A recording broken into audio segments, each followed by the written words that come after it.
Mesdames et messieurs, c'est la crise.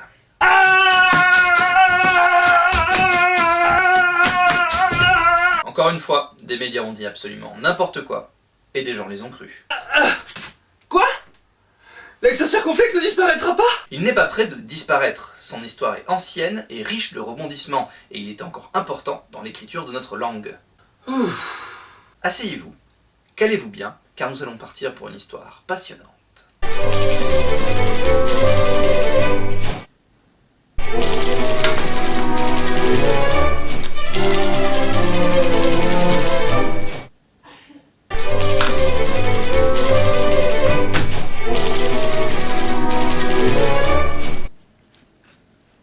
Il y a des caractères qui sont adoptés très tôt après leur invention, car leurs usages répondaient à une nécessité, comme pour l'accent aigu par exemple. Mais la typographie fait, la plupart du temps, de nombreux essais, avant qu'un usage valide un diacritique. Un diacritique, c'est un signe graphique qui distingue deux lettres écrites de la même façon, mais qui se prononcent différemment, ou bien appartenant à la même suite de lettres, mais de sens différents, comme là et là. L'histoire de l'accent circonflexe est pavée d'essais et de l'accumulation de règles qui rend son usage actuel complexe. Sa première apparition remonte au XVIe siècle, une période trouble pour le français puisqu'elle s'achèvera sur une révolution qui donnera le français moderne. En effet, on passe en moins de 300 ans du moyen français qui a perdu ses déclinaisons latines il y a 200 ans au vocabulaire et à la grammaire du français que l'on connaît. Cette période voit apparaître un changement majeur, l'imprimerie. Cette dernière apparaît en France et tente d'écrire au mieux le français tel qu'il est perçu par les littéraires de l'époque. Il en ressort une sorte d'orthographe chargée de grec et de latin. Les éditeurs et les grammairiens font leur possible pour proposer des alternatives selon leur point de vue. Je les ai déjà mentionnés, ce sont des personnes comme Geoffroy Tory et Robert Estienne qui proposeront les accents aigus et graves. Et ici, c'est l'imprimeur Christophe Plantin qui proposera l'accent circonflexe, mais son premier usage n'est absolument pas intéressant, puisqu'il permettait de faire la différence entre les anciennes diphtongues et les suites de voyelles complètement prononcées. Voici un exemple. Il écrivait ainsi « je trais » et « je trahis », mais comme après on a utilisé un H pour trahir, on n'a pas eu besoin d'utiliser cet accent. De cet essai, il ne reste rien, hormis l'identification que la suite de lettres EU posait problème. En effet, elle pouvait se prononcer E comme neuf, E comme bleu, ou U comme dans il eut. Durant la même période, l'imprimeur Étienne Dolé proposera lui aussi un grand nombre de diacritiques afin de bien écrire l'évolution du français. Son usage de l'accent circonflexe restera dans notre écriture pour marquer deux évolutions.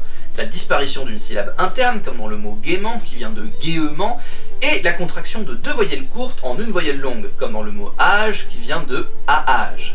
Ah, mais c'est pour ça! Mais pas que. Vous vous souvenez de la suite de lettres EU que l'on prononce U? Eh bien c'est une raison majeure pour laquelle on a mis un accent circonflexe sur un U. En effet, au Moyen-Âge, cette suite de lettres se prononçait EU, et puis ça a évolué. Alors on a proposé un certain nombre de choses. Mettre un tréma, garder la graphie ancienne, mettre un simple U ou mettre un simple U avec un accent circonflexe. Et globalement, c'est la graphie du simple U avec un accent circonflexe qui a été conservée. Je dis globalement parce que le tréma a aussi été conservé dans certains cas. Et exceptionnellement, la graphie ancienne aussi, dans les conjugaisons du verbe avoir notamment. J'eus, tu eus, il eut. Mais attends, où il est ce S qui est devenu un chapeau et qu'on a mis au-dessus parce qu'on l'a prononcé plus et que c'était plus simple de l'écrire au-dessus? Ah là là, cette fameuse histoire du S. Je vous la refais parce que certains ont peut-être eu la chance de ne pas se l'avoir été mise dans le crâne. Mais avant toute chose, sachez que je vous présente ma version des faits, selon ce que ma mémoire a pu retenir de ce que mes professeurs ont pu me dire durant mon enfance. Ne généralisons donc pas, c'est une version parmi tant d'autres. Alors cela s'est passé au Moyen-Âge, où un moine copiste qui voulait écrire plus vite a oublié un S, parce que ce dernier ne se prononçait déjà plus.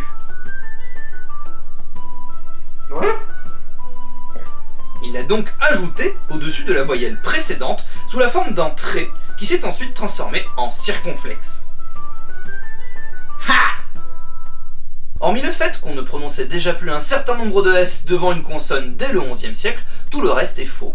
En effet, les éditeurs de la Renaissance qui expliquaient comment ils ont créé ces signes diacritiques indiquaient qu'ils se sont inspirés du grec en collant l'accent aigu et l'accent grave et en lui donnant le nom de circonflexe, fléchi, sur les bords.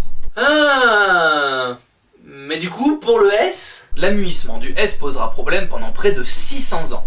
C'est la rectification orthographique de 1740 de l'Académie française qui entérinera l'usage de l'accent circonflexe et enlèvera le S. Mais elle n'enlèvera pas que le S, mais aussi d'autres lettres à MUI, notamment le X, qu'elle remplacera aussi par un accent circonflexe, mais aussi le C et le D. Les autres usages de l'accent circonflexe étant finalement assez marginaux par rapport à ce changement, on retient aujourd'hui que l'accent circonflexe sert surtout à marquer l'étymologie. Donc, une syllabe absorbée, une voyelle longue, une lettre qui disparaît... mais attends, y a pas tout! En effet, les conjugaisons de nos verbes comportent elles aussi un accent circonflexe. Je veux parler des premières et deuxième personnes du pluriel du passé simple de l'indicatif et de la troisième personne du singulier de l'imparfait du subjonctif. En fait, pour la deuxième personne du passé simple et pour la troisième personne du singulier du subjonctif imparfait, c'est encore là la marque d'un S qui a disparu. En revanche, pour la première personne du pluriel du passé simple, c'est une contamination par analogie avec la deuxième personne du pluriel du passé simple que c'est arrivé. Et c'est devenu obligatoire depuis. Quoi? Mais c'est de l'abus! Parce que tu crois qu'avant c'était pas de l'abus, qu'on pouvait pas mettre un accent grave à la place, plutôt là où on en avait besoin. Fichtre! Eh bien attends, j'ai pas fini. Fichtre! En effet, il y a une dernière catégorie de mots qui ont pris un accent circonflexe au XVIIIe siècle. Le prestige. Et oui, un certain nombre de mots se sont vus circonflexés pour le plaisir de leur écriture. Voici une courte liste, c'est alcôve, arôme, châle, manne, suprême, trône, mais il y en a d'autres. Mais pourquoi? Pourquoi le garder? Et pourquoi l'ajouter? Pour le pouvoir et la distinction sociale de ceux qui savent écrire selon les règles que les leurs ont écrit. Nina Katash écrivait dans son livre Les délires de l'orthographe, sorti en 1989, que 46% des erreurs d'orthographe du baccalauréat venaient de l'accent circonflexe. Vous comprendrez donc qu'une simplification de son usage, avec l'établissement de règles claires et précises, est plus que bienvenue pour que l'écriture du français reste accessible à tous. Attends, je suis perdu. Tout ce que tu viens de dire n'a pas beaucoup de sens pour l'usage aujourd'hui de l'accent circonflexe. Tu as raison, l'histoire de l'accent circonflexe nous montre qu'il est la plupart du temps étymologique, mais qu'il reste surtout placé là où ça arrange les lettrés. Si je vous ai raconté tout ça, c'est pour vous montrer l'ampleur de la chose. Mais laissons de côté l'histoire et concentrons-nous sur son usage aujourd'hui. L'accent circonflexe d'aujourd'hui dispose de 3 usages identifiés. L'usage étymologique que l'on a vu prendre une place prépondérante avant, comme dans les mots rêve et trône. L'usage phonologique où il note un changement de prononciation d'une voyelle, comme dans pâte et fantôme. Et enfin, l'usage distinctif où il indique une différence entre 2 mots écrits pareillement, comme dans mur ou croix. Ne vous fiez pas à ces 3 règles pour autant.